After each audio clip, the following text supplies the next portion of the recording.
We have a go-to meeting, are we connected with that? Is it? Yes. Thanks. You can call in if you wish. You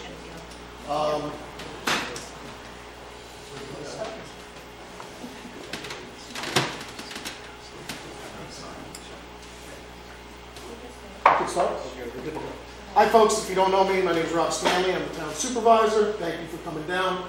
I know it was kind of short notice. We did try to get the word out as quick as we could. We want to get ahead of this a little bit.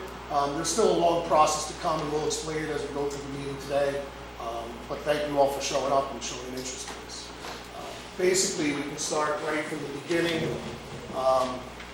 Myself, along with members of the Ashoka Watershed Group, several members, DEC, DEP, whatnot. I mean, I can go through an alphabet soup of agencies that assisted, but following Irene, we realized that we have a need in Shandaken to become more resilient to flooding. Again, luckily, we were one of the towns, one of the few towns that didn't lose a life during Irene, mostly due to our emergency response teams, the police, fire department, et cetera, the ambulance. But we can't take that chance. So we went through a process that's called a local flood analysis, which was offered through Cornell Cooperative, and we hired an engineering firm, Malone & McBroom, to do hydraulic studies of the streams and what effects it has on our residents and commercial businesses throughout the watershed. Basically, the first one went from Phoenicia all the way through Mount Tremper, and we just completed another one for Shandaken Alabama. Part of the LFA was looking at ways to become more resilient, ways that we can help preserve our communities and our homes, and at the very least try to help reduce flooding elevations so we can maybe help with reductions in flood insurance costs and so on and so forth. Whether you're aware or not, flood insurance costs are starting to rise incrementally because of the federal government is changing from subsidized amounts for flood insurance to actuarial rates. So we've seen some increases in that so far, and we're trying to get, if we can reduce the flood elevation, that will reduce your flood insurance rate. Even if you don't have flood insurance, or if you don't have a home that requires flood insurance at this point, at some point in time, you're going to try to sell your home. If you're going to try to sell your home, you're going to need probably a federally backed insurance coverage, including flood insurance. So it's going to make it more difficult if it's a really high rate for flood insurance. So we've been showing some photos of what went on during Irene. Now we show Irene because that's the flood of record.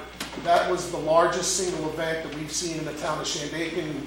As much as flood insurance rates are set on the 100-year flood, what they call the 100-year elevation, Irene was not that. Irene was considered a 75 to 80-year flood elevation. So know that what you saw on Irene, the flood elevations will be considerably higher if we ever receive that 100-year flood. And God hope we never see it. So during our investigation, there were several models that were done. Specifically, I'll go into Mount Tremper now and say that, we looked at what we can do to reduce the flooding there. Now, we looked at removal of the berm, increasing berms, moving the stream in places, elevating homes, moving homes. Several different models were flown out. One of the things that came to light was that the bridge, the Mount Tremper Bridge, and anybody that lives in Mount Tremper can attest to this, that Route 28 bridge became a pinch point. Like, it collected a lot of debris, the water backed up, created higher elevations behind the bridge, and we have an issue with the Green Bridge as well, because anybody that's been around can remember the Coldbrook Bridge, and we're not going to get a repeat of that, because if that Green Bridge goes down and takes out that Route 28 bridge, we're done. As it was following Irene, it took us a good 2 to 3 days to be allowed to get heavy equipment across that bridge, because it took a while to get engineers here to inspect the bridge to allow us to get heavy equipment across to help get work done up in Olive Reed and so on, because it was even cut off on that. So with that, we completed our flood study, and there was a talk of, along Rising Road and Dyke Road there about maybe elevating homes considerably, moving them away from the stream or something along that nature. I mean, these are all like pie-in-the-sky long-term plans. Lo and behold, we hear word that DOT has on its docket a plan to change or at least fix Mount Tremper Bridge, repair it, replace it. And they have a program that Governor Cuomo started where they're trying to elevate bridges, reduce the flooding, make them more resilient. So they've done this at the Route 28 bridge here by Farmer Jones, the Route 42 bridge just by Glenwood Park. They're now completing one, Big Indian is one, and they kept that bridge open while they're almost near completion now, I believe. Because it looks like a concrete set, and they're getting ready to do compaction, guide rails going up. So we had all our data from our engineers and said, well, before you lay a plan out, and I'm sure you've said this at coffee tables or at breakfast, and how come they don't get more efficient? Put all your data together out on a table, what everybody's got, lay all the cards out, and see where the chips fall. So luckily we were able to get in with DOT and meet with them early on, and that's where we've come to now. This has been a few months that we've had these meetings and trying discussions about what may or may not work, and we're grateful for DOT listening, and we'll go into we have some slides here we can show you about issues that occurred specifically through Mount Tremper and with the town of Shandaken. So this is an aerial. Just after Irene, you can see the sandbars developing, and what's unique, you can see where The pointer. you can see where the backwaters occur. You know, you can see where the silt develops and goes around.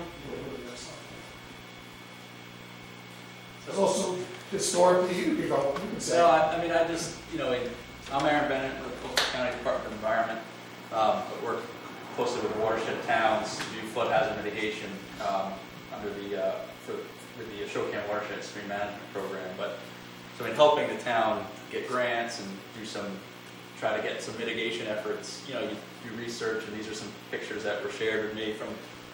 That's the Old Green Bridge in 1933 after that flood event there that took out the left side of it, and then picture on the right is from the Catskill Mountain News 3 years later when another event it wasn't took it out again or went around the abutment there on that side. So and again just some other historical examples of flooding. These flood cycles that started, after 1924, it seems like the one paper says, if there's a lot of flooding in the 30s and the 50s, and, then in the 50s, the Army Corps came in and, put up these two flood control devices. Now, the issue there is that the flood control devices that they built, they were prior to flood mapping. So they were taking those floods as the flood of record to those elevations. Those elevations, we know now, were only maybe 30-year to 50-year floods at best. They weren't the actual elevation that FEMA says their insurance policies on, but they're also not the elevation that we can expect to get. This is just an old photo from the 1950s, and I just drew these lines on here, 52, 54, and then 28 came in after, correct me if I'm wrong. Yeah. But I think that was 66 when the Mount Tremper Bridge was put in. And then here, Rob, you just talked to these flood return intervals, flood frequencies of different events. And so these, you'll see August 2011 was a 75 to 80-year event, as Rob mentioned earlier. But then that was the largest one. But just some examples of other significant events, which many of you probably have lived through and experienced. Yeah, I mean, when we're discussing about 25-year, 30-year, 45-year, 50-year floods, you can see in this interval, this is going from 1933 to 2011. We've got, 1, 2, 3, 4, 5, 6, 7, 8 floods, that are saying they're every 30 years they're supposed to occur, but they're not. They're occurring much quicker and much faster now, too. So, we'll have time. Just some pictures from the April 05 event. Here again, you can see this is the rock cut cottages. So you can see where the water actually went around this side, came through here, it was overtopping this way. So that berm was really not doing the purpose that it was intended to do back in the 30s. And Irene.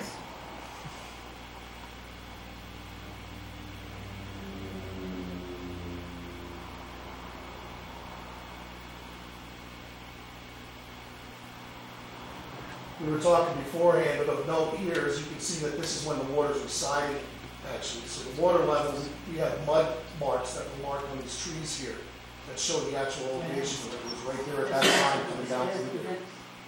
Again, a number of those houses have already been bought out, and or they're just sitting there in vacant land.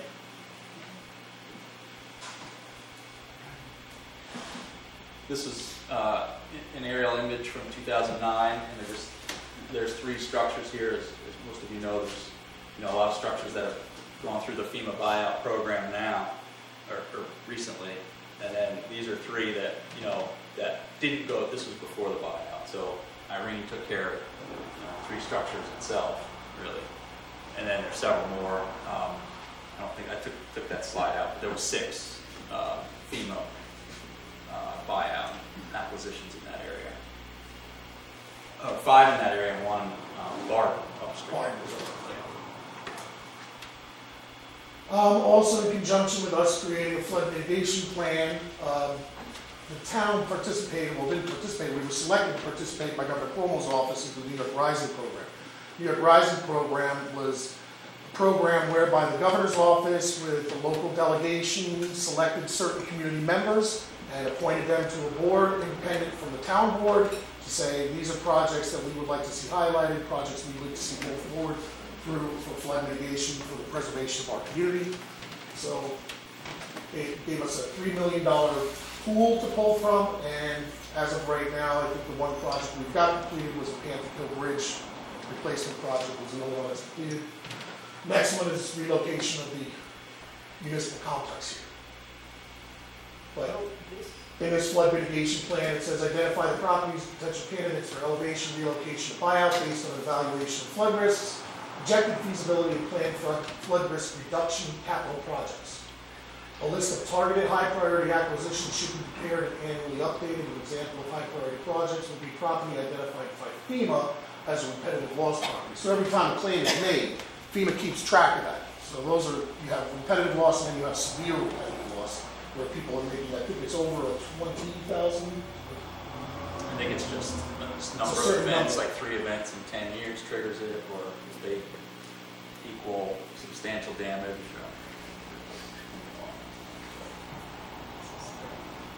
And then, yeah, so these are just some of these actions that the town had identified in this hazard mitigation planning, because the town knows it has flood issues.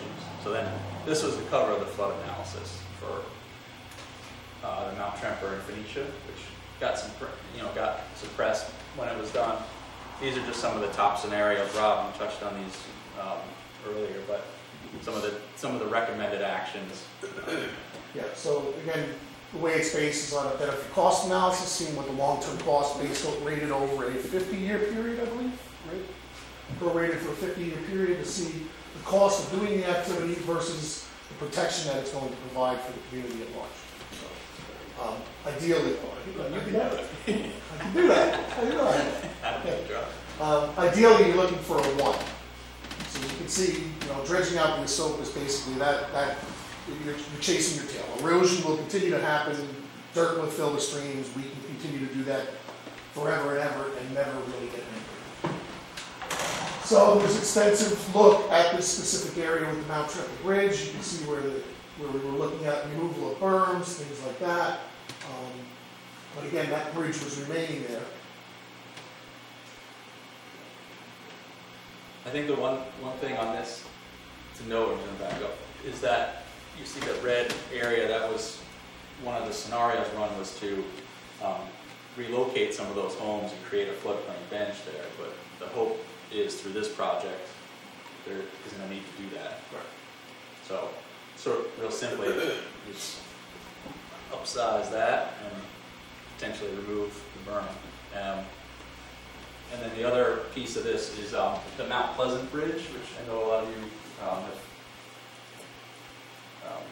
have opinions on, or at least good, bad. It's been sitting there. It's a county bridge that has been closed since 1986, I think, to cars, and 1991 to pedestrians, something like that. And so one of the things that I work for Ulster County, and so I helped myself with the DPW put in a grant to the Catskill Watershed Corporation, which is an entity that provides funding for some of these flood hazard mitigation, the implementation of these flood hazard mitigation projects. And so that application was funded to take this out. It was a recommendation in the LFA because it's, as Rob mentioned, the Coldbrook Bridge, fell in the stream in Boyceville, and you know, migrated downstream a ways, and so this one has been compromised for a while and is serving its purpose. So the county's opinion was best to get it out of there, and now the town can start to do other mitigation efforts in that area. So that grant was awarded, and then in the what was decided since then is that the county would enter into a license agreement with the Catskill Watershed Corporation, who was in Margaretville, and John Matheson, raise your hand, John, is from the CWC, and he's sort of spearheading that effort now as that process plays out.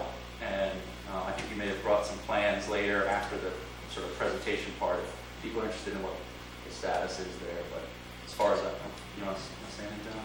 Yeah, I can just give everyone just a little bit of a brief description of where we're at. As Aaron said, my name is John Matheson, and I work with Catskill Watershed Corporation. And what happened was it was decided that this bridge was more of a threat than it was worth anything. It's been sitting there vacant for so many years with no traffic at all. And so therefore, Ulster County, Catskill Watershed entered into an agreement, and we put a $900,000 fund out to have this bridge removed. And we're at the point now we hired Bernier & Larios, an engineering firm out of Kingston, and they've done an evaluation of the project site and come up with a demo plan. And so far they've done environmental studies on it and determined that there's small amounts of lead, asbestos, and cyanide on the bridge that will have to be removed. And it's not a large amount, but it's enough that it needs to be done. And also they've done a survey down there to determine where the property lines are, who's affected, who's not. Right now we have 4 corners of the bridge that have, we're going to have to get temporary easements from those neighboring people so that we can gain access to get the bridge moved and get it out of there. We've talked to one person so far, I haven't talked to anybody else yet, but we need to reach out to the other 3 neighbors. The one neighbor we talked to, he was accepted. He accepted to the idea. I had a couple of concerns, and we addressed those easily enough. And basically, after a meeting we had in Kingston with Baron Larios, it was decided that by the time we get all of our regulatory permits approved and get everything in place with easements and whatnot, that the demo will probably not happen this year because we have to be in and out of the stream by September 30th. And it's going to cut it close. So therefore, we're trying to get everything done the right way, and we figure if we try to bid it now, the prices will be through the roof for a bidding process. So we figure if we can bid it this winter, the prices will probably be less, and therefore we can tackle it next spring as soon as we're allowed to go in the stream and get this out. We talked about possibly removing the right side towards 212 with a crane, and then the side that's actually over top the stream where the middle abutment is there, that'll probably be floating and just drop right into the stream and then we'll pick it up. The center abutment will be removed, as well as the abutment on the 212 side. That will go down to 2 foot below grade, and at that point it'll be covered up and sloped, so it'll be a decent area to be accessed. The homeowner there did have concern about how many people would be accessing it, only because it is his private property. He didn't want a lot of people going through there and liability and whatnot. So that's something we're going to have to work out with him and how that's going to be handled. So other than that, I think I covered it. Yeah, and I know one of the big concerns of the county is the county wanted access for residents to be able to use that, access the stream where possible. It might not be feasible on both ends, but you know. Right, we definitely talked about access on the other side towards Rising Road. Yeah. Okay. And where that abutment will stay, because that is actually part of the berm on that side of the stream. And there is like a little access trail now that goes down through there, and there will be chain link fencing installed on the top of that abutment so nobody just walks up and falls over into the river. So, like I said, we have started our demo plan on it, we're working on it. We're a ways away from having it completed yet, but that's kind of where we're at. Okay. Thanks, sir. Again, this is just some examples of post-Irene work. Anybody familiar? This is Brian Doerr's house. It used to be down right on 212 there, and I can think back up, which was an amazing thing to see if you didn't get a chance to. But that's basically, he went up to the flood elevation. So if you look along that stretch of 212 where that road dips down for a while there, that's basically the elevation of the homes along that